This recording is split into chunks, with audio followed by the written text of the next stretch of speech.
je suis ravie de vous retrouver pour cette nouvelle émission consacrée à la maltraitance chez l'enfant et j'ai le plaisir de vous présenter mes invités du jour. Docteur Caroline Ressalmon, bonjour. Bonjour. Vous êtes médecin légiste et pédiatre, vous êtes coordonnatrice de l'unité médico-judiciaire à Paris, Oui, c'est bien cela. tout à fait. Professeur Catherine Adamsbaum, vous êtes radiologue, chef du service de radiologie pédiatrique à l'hôpital Bicêtre à Kremlin-Bicêtre. Et puis, j'ajoute que vous êtes toutes les deux experts judiciaires. Merci d'avoir accepté mon invitation. Votre livre « Maltraitance chez l'enfant » vient de paraître aux éditions Lavoisier. Docteur, professeur, vous dites que finalement, ce livre est destiné à vos confrères, au corps médical. Comment est née l'idée de ce livre ? Rien n'avait été encore fait sur le sujet ? Si, beaucoup de choses ont déjà été faites sur le sujet, mais ces choses étaient morcelées.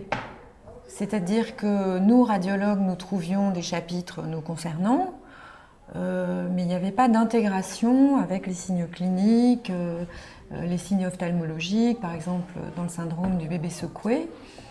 Et comme nous travaillons ensemble depuis plusieurs années dans le cadre d'expertise, en fait, nous nous sommes rendus compte que nous avions amassé une somme de connaissances qui était enrichie des connaissances que l'une et l'autre avaient séparément. Et comme les histoires sont finalement toujours les mêmes, nous avons eu envie de les transmettre. Alors, on va y venir. Docteur Ressalmon, vous dites dans vos propos que vous avez rédigé toutes les deux, le but est de lever le déni qui entoure ces situations et d'améliorer encore la connaissance de ce problème. Oui, parce que la maltraitance chez l'enfant, c'est un sujet encore tabou. Bien sûr, on en parle régulièrement à travers des faits divers très médiatisés, mais on oublie que, en fait, la maltraitance chez l'enfant, c'est quelque chose de quotidien qui existe tous les jours en France, dans notre pays. Et donc, c'est vraiment un sujet tabou. On a une idée justement de la prévalence de la maltraitance chez les enfants. Moi, en préparant cette émission, j'ai lu que les mauvais traitements étaient responsables de la mort d'1 à 2 enfants par jour. C'est ce qu'on estime. C'est une extrapolation à partir de données judiciaires essentiellement, mais on estime effectivement qu'il y aurait environ 2 décès par jour d'enfants sous les coups de leurs parents le plus souvent. Et là, toutes les catégories sociales sont concernées. Hein. Oui. On est d'accord, tous les milieux sociaux. Tous les milieux sociaux. C'est vraiment, oui, ça traverse toutes les catégories socio-professionnelles, tous les milieux sociaux. Les facteurs de risque, qu'est-ce qu'on peut en dire ? Les facteurs de risque, c'est tout ce qui va être responsable d'un trouble de l'attachement entre l'enfant et ses parents, c'est-à-dire tout ce qui concerne la prématurité, le handicap chez l'enfant, les malformations chez l'enfant. Tout ça, ça va créer un trouble de l'attachement avec des séparations plus ou moins longues entre le bébé et ses parents. Et puis, il y a tout ce qui concerne l'isolement social, affectif des parents et leur manque de... Vous abordez dans le livre toutes les formes de maltraitance, depuis finalement la maltraitance du fœtus jusqu'à l'adolescence. Quelles sont ces différentes formes de maltraitance ? Il y a des maltraitances, c'est la définition même de la maltraitance, c'est-à-dire qu'il y a des mauvais traitements physiques. Des agressions sexuelles ? Des mauvais traitements sexuels. Des mauvais traitements psychologiques. Donc là, c'est quoi ? C'est des insultes, c'est des humiliations, des dénigrements, dire à un enfant qu'il est nul, qu'il ne sert à rien. Voilà, tout ça va entamer profondément l'estime de soi que va pouvoir avoir l'enfant ou l'adolescent pour lui-même. Et ça va être responsable de difficultés dans son développement. Professeur Adamsbaum, vous voulez ajouter quelque chose ? Non, je n'ai rien ajouté là-dessus, parce que je suis loin de ma spécialité radiologique. Alors, le corps médical et vos confrères se trouvent confrontés à un vrai problème pour déceler la maltraitance. Exactement. Vous dites, l'ensemble des professionnels n'est pas assez formé pour la déceler. Qu'est-ce qu'il faudrait faire ? Je crois qu'il y a des obstacles au dépistage de la maltraitance, parce que c'est difficile quand on est médecin de penser devant un enfant qui présente divers signes, divers symptômes, qu'il peut être maltraité. Ce n'est pas un diagnostic qui est évident à poser ou à évoquer pour des médecins, déjà. C'est la première chose, déjà. Ensuite, il faut dire que je crois que les médecins sont insuffisamment formés parce que souvent, ils vont se contenter d'explications que vont leur donner les parents, par exemple, mais qui ne sont pas compatibles avec les lésions observées. C'est-à-dire qu'ils vont accepter trop facilement des explications alors que l'enfant subit des maltraitances. Comment est-ce qu'on arrive à déceler la maltraitance malgré tout ? Alors, justement, pour une grande partie, le radiologue est en première ligne.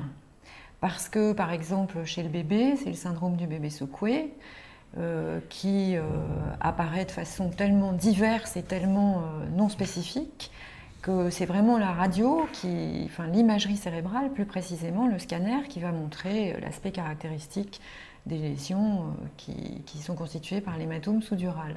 Donc le radiologue est en première ligne. Pour le radiologue, c'est pareil, ça peut être difficile, surtout pour un radiologue qui n'est pas entraîné à la pédiatrie ou qui travaille de façon isolée. C'est très difficile de déclencher le diagnostic de maltraitance.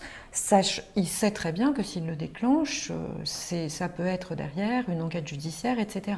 La responsabilité est extrêmement lourde. Oui, mais alors, vos confrères généralistes ou pédiatres, quand ils sont en consultation, comment est-ce qu'ils peuvent reconnaître un signe de maltraitance chez un bébé ou chez un petit enfant qu'ils auscultent ? Je vais vous donner un exemple. Vous avez un nourrisson qui a quelques mois, qui ne se déplace pas, qui n'est pas autonome. Si ce nourrisson présente des bleus, des ecchymoses, des hématomes, ou s'il présente une fracture inexpliquée, ça doit éveiller un soupçon de mauvais traitement chez nos collègues. Voilà, c'est comme ça que ça se pose. Et on a vu, malheureusement, comme vous le disiez, hein, la maltraitance se retrouve à la une des faits divers. Voilà, on a les cas récents, hein, des enfants qui meurent sous les coups de leurs parents, des enfants qu'on retrouve dans des coffres, des enfants qui sont enfermés dans des placards. Il y a un vrai problème aujourd'hui pour, d'une part, vous le disiez, déceler, et puis après, quand on a un soupçon, c'est difficile pour vos confrères d'aller, entre guillemets, dénoncer ou dire « j'ai un cas de maltraitance ou je suspecte de la maltraitance chez un enfant ». C'est compliqué pour eux. C'est compliqué, mais il faut savoir que presque tous les enfants maltraités vont passer par le système de santé. Donc, à un moment ou à un autre, on le voit. À un moment ou à un autre, nos collègues vont avoir à les traiter, à les recevoir, à les examiner. Déjà, ça c'est un premier point. Ils passent par le système de santé. Donc, forcément, ils doivent se poser des questions face à certains symptômes. Et puis, je vais vous dire une chose très importante pour les confrères, c'est qu'il n'est pas nécessaire d'avoir la certitude que l'enfant est maltraité pour agir. Le seul fait d'avoir un soupçon doit absolument, impérativement déclencher une action chez le médecin. Nous sommes obligés d'agir. Nous n'avons pas l'obligation d'avoir de certitude. Et d'ailleurs, le code pénal, comme le code de déontologie médicale, nous disent bien que le seul soupçon suffit et que ce n'est pas au médecin de faire la preuve de la maltraitance. Professeur Adamsbaum. Ce qu'on a voulu dire, ce qu'on a observé nous dans nos cas, et ce qu'on a voulu dire, c'est que justement ce ne sont pas les cas mortels finalement qui sont les plus intéressants médicalement. Je dis intéressants au sens l'intérêt de dépister précocement. On a vu que dans plus de la moitié des cas, par exemple dans le syndrome du bébé secoué, les secousses sont répétées. Si elles sont répétées, ça veut dire qu'au début, l'enfant a consulté, mais il a consulté pour des choses minimes. des vomissements, une ecchymose qu'on a mal interprétée. Et notre propos, c'est de dire à nos confrères, attention, c'est à ce moment-là qu'on peut agir. D'abord, c'est peut-être un appel à l'aide de la part des personnes qui amènent l'enfant pour consulter. Et même si ce n'est pas un appel à l'aide, c'est à ce moment-là qu'il faut reconnaître le risque, le haut risque de maltraitance et donc de réitération et donc de décès, finalement. Mais quand les parents disent il s'est cogné, il est tombé. Eh bien, je crois qu'il faut profiter de ce que disent les parents pour leur proposer de faire une évaluation sur leur enfant. Et c'est là le rôle important qu'a l'hôpital. Et on peut adresser à l'hôpital, quand on est médecin généraliste, quand on est médecin libéral, un enfant en disant voilà, cet enfant a des bleus. On va regarder s'il n'a pas une anomalie de la coagulation, s'il n'a pas des problèmes de santé. Et on va faire un bilan complet. Et à ce moment-là, on pourra faire des radiographies, des bilans biologiques, pour faire un bilan complet et voir si effectivement ça s'intègre dans le cadre d'une possible maltraitance ou si c'est un problème médical. Allez-y. Quand tout est accidentel et naturel, la personne qui va accompagner l'enfant pour faire des examens d'imagerie va raconter tout de A à Z. L'enfant est tombé de 32 cm sur une moquette bleue à cet endroit-là, et l'histoire va être toujours constante. Et c'est une cohérence parfaite entre l'événement et ce qu'on constate. Alors que quand on commence à être dans les difficultés, l'incohérence, les choses qui fluctuent en fonction de l'interlocuteur, il y a problème. Il y a problème. On ne sait pas à ce moment-là quel est exactement le problème, mais il y a problème et il faut accepter de dire qu'il y a problème. Alors, c'est vrai que votre livre est vraiment très bien fait et très complet pour tous vos confrères parce que vous expliquez bien toutes les lésions auxquelles vous êtes confrontés, hein, les lésions squelettiques, les lésions du cerveau, les lésions viscérales, les lésions cervico-faciales. Vous parlez de la maltraitance aussi psychologique. Comment on fait quand on est mère, quand on est médecin, confronté à toutes ces horreurs? C'est difficile.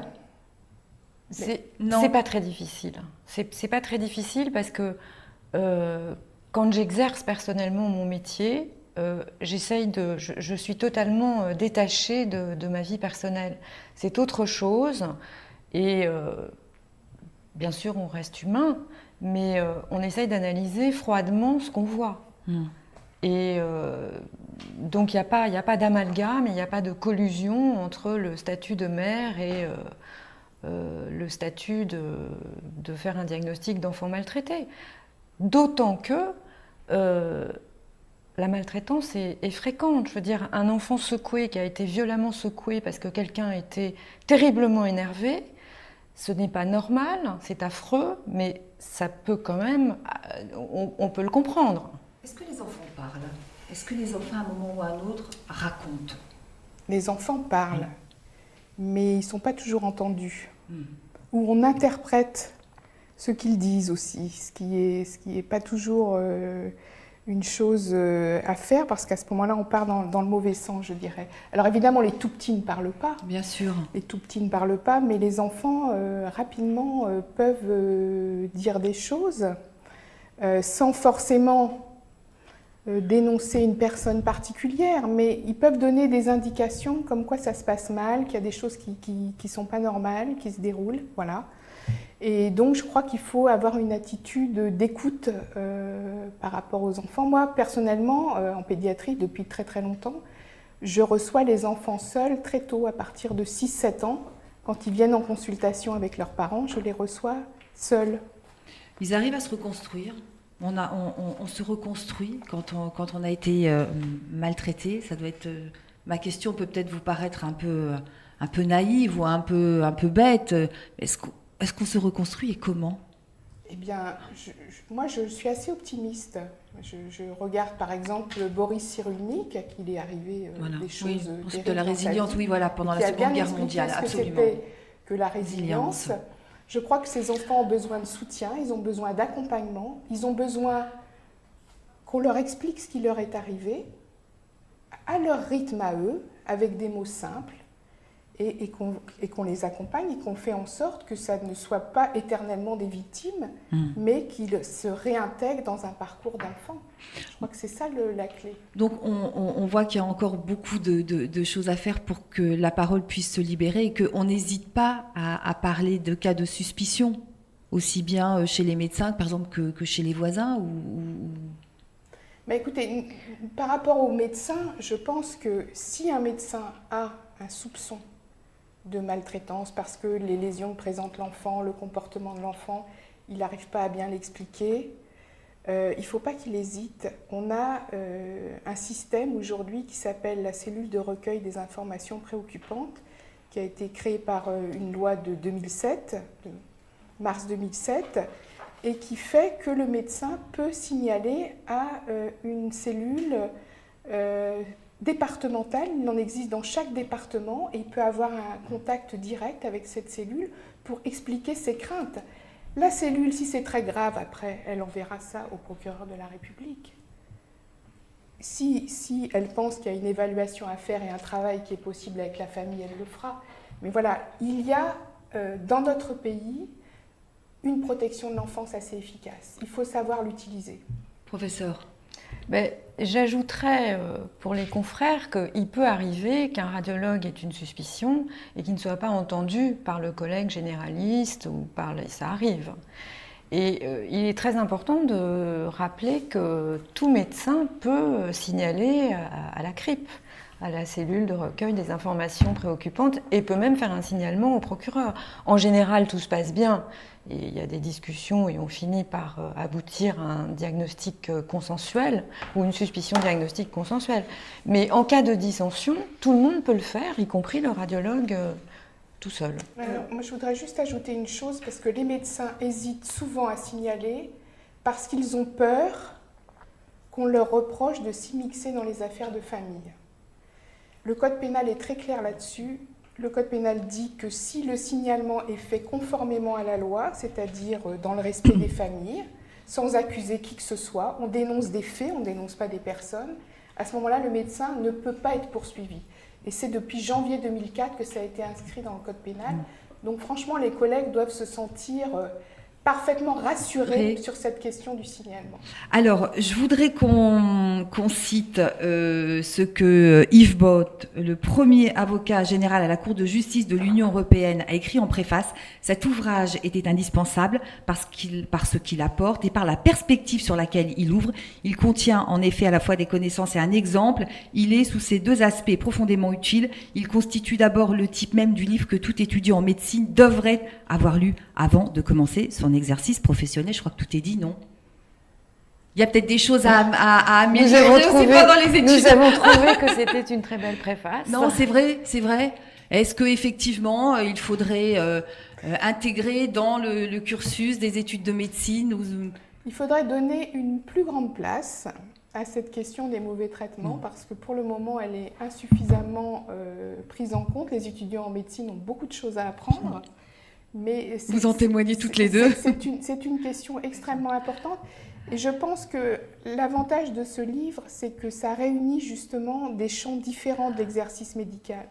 La radiologie, l'ophtalmologie, on a des spécialistes en chirurgie maxillofaciale, en brûlure, tout un tas de collègues. Et nous avons également des avocats qui ont écrit, des infirmières. Donc voilà, c'est un peu une synthèse des connaissances. Et c'est vrai que quand on lit le livre, je suis d'accord avec Yves Bott, il dit il y a un sentiment de honte quand on voit ces images, quand on voit ce qui se passe dans l'actualité, c'est vrai. Par rapport à la maltraitance, il y a quand même un sentiment de malaise. Parce que comme vous le dites, c'est un sujet tabou. Et on se dit comment est-ce qu'on peut maltraiter des enfants et les tuer sous les coups. Mais notre propos est plutôt en amont. Le propos de ce livre est plutôt en amont, justement. C'est plutôt dire, on s'affranchit de tout jugement et on s'affranchit de tout climat passionnel. Et l'objectif numéro 1 est de protéger l'enfant. Point final. Prévention et protection. Prévention. Le médecin n'a pas à savoir qui c'est, le médecin n'a pas à être empathique avec la situation. Il a en premier lieu à protéger l'enfant et à le soustraire d'un milieu qui peut être peut-être transitoirement, dangereux pour lui. Et je vous remercie d'être venu parler à vos confrères Maltraitance chez l'enfant. C'est paru aux éditions Lavoisier. Je vous remercie beaucoup, docteur Caroline Rey-Salmon, professeur Catherine Adamsbaum. Vous êtes les bienvenus parce que c'est... La maltraitance devienne la grande cause nationale 2014. Le sénateur André Valigny l'a proposé au gouvernement. Donc nous attendons je pense que cette annonce. Ce serait justifié, non, quand même? Mérité? Voilà, et on espère qu'on pourra monter pas mal de choses en matière de dépistage et de prévention à cette occasion. On sera là pour vous soutenir en tout cas. Merci beaucoup. Merci. Et puis, je pense qu'on aura l'occasion de faire d'autres émissions rapidement sur le sujet, parce qu'effectivement, je pense qu'il faut donner la parole encore et encore à vous, les médecins qui agissez en faveur des enfants. Merci beaucoup. Merci. Merci. Et bien voilà, c'est la fin de cette émission. Merci de nous avoir suivis.